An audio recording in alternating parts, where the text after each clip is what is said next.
ধৰ্ণা কাৰ্যসূচী হৈছে সেই ধৰ্ণা কাৰ্যসূচী আমি এইটো আৰম্ভণি কৰিছোঁ। তাৰপিছত আমি 29 তাৰিখ আমাৰ এই ধৰ্ণা কাৰ্যসূচীৰ পৰা আমি যদি একো ফল নাপাওঁ তেতিয়াহ'লে আমি 29 তাৰিখে আকৌ কাৰ্যসূচী এটা গ্ৰহণ কৰিম। তাৰ আগতে মই চৰকাৰ তথা বিভাগীয় কৰ্তৃপক্ষক আৰু একেবাৰে লেহেমীয়া যিটো মন্ত্ৰী শক্তি মন্ত্ৰী যি মন্ত্ৰীয়ে শক্তি বিভাগৰ কথা নাজানেই যে দিনে ৰাতিয়ে একাকাৰ কৰি পংগু হৈ গৈছে ল'ৰা, তথাপি চাকৰি নিয়মীকৰণৰ ক্ষেত্ৰত তেওঁলোকে একো সুবিধা কৰা নাই।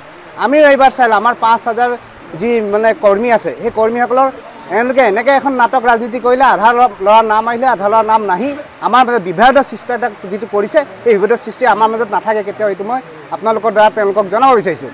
2 নম্বৰ কথা আৰু এটা ক'ব বিচাৰিছোঁ যে আমাৰ যি 5,000 কৰ্মী আছে সেই 5,000 কৰ্মীৰ 5 লাখ পৰিয়ালে কিন্তু এইবাৰ খেল হ'ব। কিন্তু সেই খেল আমি দেখুৱাই দিম, ক'ৰ পৰা বল আহিব কোনফালে গ'ল হ'ব তেওঁলোকেও গম নাপাব। গতিকে আমি এটাই কথা চৰকাৰক অনুৰোধ কৰোঁ যে আমি শান্তিপ্ৰিয় মানুহ, আমি কাম কৰিব জানো, আন্দোলন কৰিব জানো, কামৰ আন্দোলন কৰিব পাৰোঁ, কিন্তু আমি বিক্ষোভকাৰী নকৰোঁ। কিন্তু এই শান্তি যিটো প্ৰতিষ্ঠা হৈ আছে অসমত অশান্তি তেওঁলোকে কৰিব বিচাৰিছে আৰু ইয়াৰ বাবে চৰকাৰী দায়ী হ'ব বুলি আপোনালোকৰ এই চৰকাৰক মই ইয়াৰ দ্বাৰাই জনাই দিছোঁ।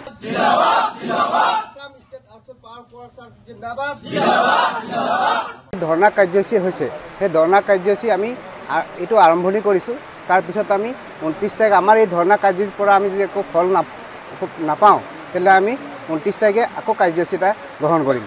তাৰ আগতে মই চৰকাৰ তথা বিভাগীয় কৰ্তৃপক্ষক আৰু একেবাৰে লেহেমীয়া যিটো মন্ত্ৰী শক্তি মন্ত্ৰী যি মন্ত্ৰীয়ে শক্তি বিভাগৰ কথা নাজানেই যে দিনে ৰাতিয়ে একাকাৰ কৰি পংগু হৈ গৈছে ল'ৰা, তথাপি চাকৰি নিয়মীকৰণৰ ক্ষেত্ৰত তেওঁলোকে একো সুবিধা কৰা নাই। আমিও এইবাৰ চাইলোঁ আমাৰ 5,000 যি কৰ্মী আছে সেই কৰ্মীসকলৰ এওঁলোকে এনেকৈ এখন নাটক ৰাজনীতি কৰিলে, আধা ল'ৰা নাম আহিলে আধা ল'ৰা নাম নাহি আমাৰ মাজত বিভেদৰ সৃষ্টি এটা যিটো কৰিছে এই বিভেদৰ সৃষ্টি আমাৰ মাজত নাথাকে কেতিয়াও। এইটো মই আপোনালোকৰ দ্বাৰা তেওঁলোকক জনাব বিচাৰিছোঁ। 2 নম্বৰ কথা আৰু এটা ক'ব বিচাৰিছোঁ যে আমাৰ যি 5,000 কৰ্মী আছে সেই 5,000 কৰ্মীৰ 5 লাখ পৰিয়ালে কিন্তু এইবাৰ খেল হ'ব। কিন্তু সেই খেল আমি দেখুৱাই দিম, ক'ৰ পৰা বল আহিব কোনফালে গ'ল হ'ব তেওঁলোকেও গম নাপাব।